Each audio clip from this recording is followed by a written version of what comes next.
कहानी 17 साल की जिमी की है, जो कि दिवाली की छुट्टियां मनाने अपने मौसी के घर कोची जा रहा था।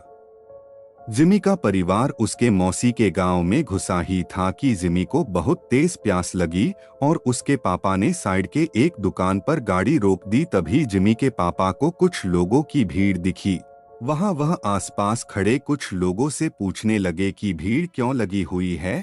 कोई कुछ जवाब देता उससे पहले ही जिमी की नजर भीड़ के बीच में पड़ी एक औरत के लाश पर गई। उस लाश को देखते ही जिमी को ऐसा लगा कि कोई परछाई उसे छूकर गुजरी है। तभी जिमी का ध्यान सड़क पर पड़े उस औरत के सजने और संवरने के सामान पर गया। उसने सबसे नजरें चुराते हुए वहां से एक कड़ा उठा लिया। इतनी देर में जिमी के पापा उसे बुलाने लगे। उसने जल्दी से वह कड़ा अपनी पॉकेट में रखा और वहां से चला गया। अपनी मौसी के घर पहुंचने के बाद जिमी सबसे थोड़ा अजीब अजीब सा बर्ताव करने लगा। उसके घर वालों को लगा कि वह उस सड़क पर लाश को देखकर डिस्टर्ब हो गया है, पर जिमी का ध्यान अभी भी उसके पास रहे उस कड़े पर था। वह अपने कमरे में शीशे के सामने उस कड़े को पहनकर देखता और मुस्कुराता रहता। एक दिन जब जिमी अपने कमरे में उस कड़े को पहने खड़ा था तो उसका मन किया कि वो पूरी तरह लड़की बन जाए। वह अपने कजन रिचा के पास गया और उससे उसके सजने संवरने का सामान मांगने लगा। फिर जिमी अपनी मौसी के कमरे में गया और वहां से उनकी साड़ी और लिपस्टिक उठाकर ले आया। वह तैयार हो ही रहा था कि जिमी के पापा उसके कमरे में आ गए।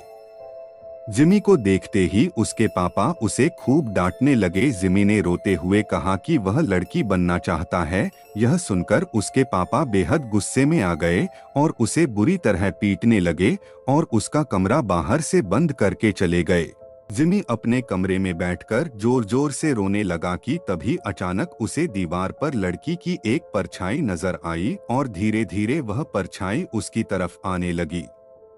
जिमी वह परछाई देखकर थोड़ा घबरा। फिर उसके बेड के नीचे से एक अजीब सी आवाज आने लगी, माना कोई जिमी को पुकार रहा हो।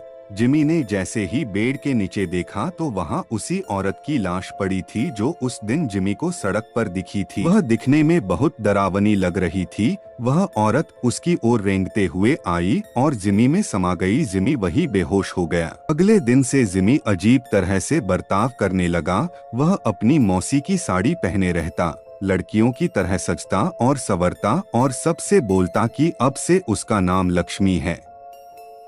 कभी कभी वह जोर जोर से चिल्लाता और सारा घर सर पर उठा लेता तो कभी। एक दिन रोते रोते उसने अपने माँ से कहा कि वह लक्ष्मी है और उसे हर जगह शैतान नजर आते हैं और वे उसे आकर मार दें। शैतान के पैर उल्टे हैं, दांत खून से सने हुए हैं और लंबे लंबे नाखून हैं जिनसे वो उन पर हमला करना चाहते हैं। जिमी की हालत दिन पर दिन खराब होती जा रही थी, लेकिन वह रोज लक्ष्मी बनकर सजता संवरता और अपना कमरा बंद करके नाचता रहता। उसके घर वाले समझ नहीं पा रहे थे कि उसके साथ क्या हुआ है और वो अपने आप को क्यों लक्ष्मी कहे जा रहा है। जिमी के पापा मदद के लिए आस पड़ोस में पूछने लगे।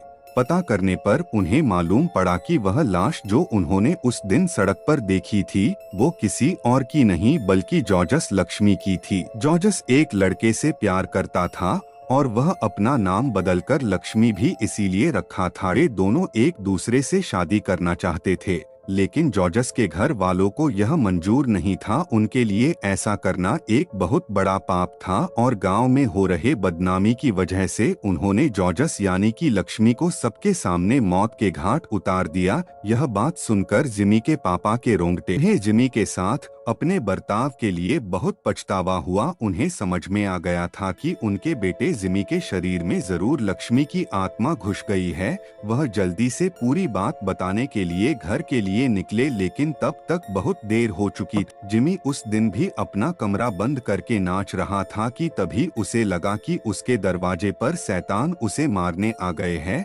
वही शैतान जिनके पैर उल्टे थे, दांत खून से सने हुए और लंबे लंबे नाखून थे। जिमी घबराहट के मारे जोर जोर से चिल्लाने लगा। उसके बाकी घर वाले जब तक वह दरवाजा तोड़कर अंदर घुसे, जिमी का शरीर पूरी तरह से अकड़ चुका था। वह तुरंत उसे हॉस्पिटल लेकर भागे। डॉक्टर ने बहुत कोशिश की और वह किसी तरह जिंदा बच गया। जब जिमी के पापा ने सबको जॉर्जस की कहानी बताई, तब सभी परिवार वालों को जॉर्जस के लिए बहुत दुख हुआ और उन्होंने जॉर्जस के लिए प्रार्थना की। और जब उन्हें जिमी के पास वो कड़ा मिला, उन्होंने वो भी जॉर्जस की कब्र के साथ गड़वा दिया।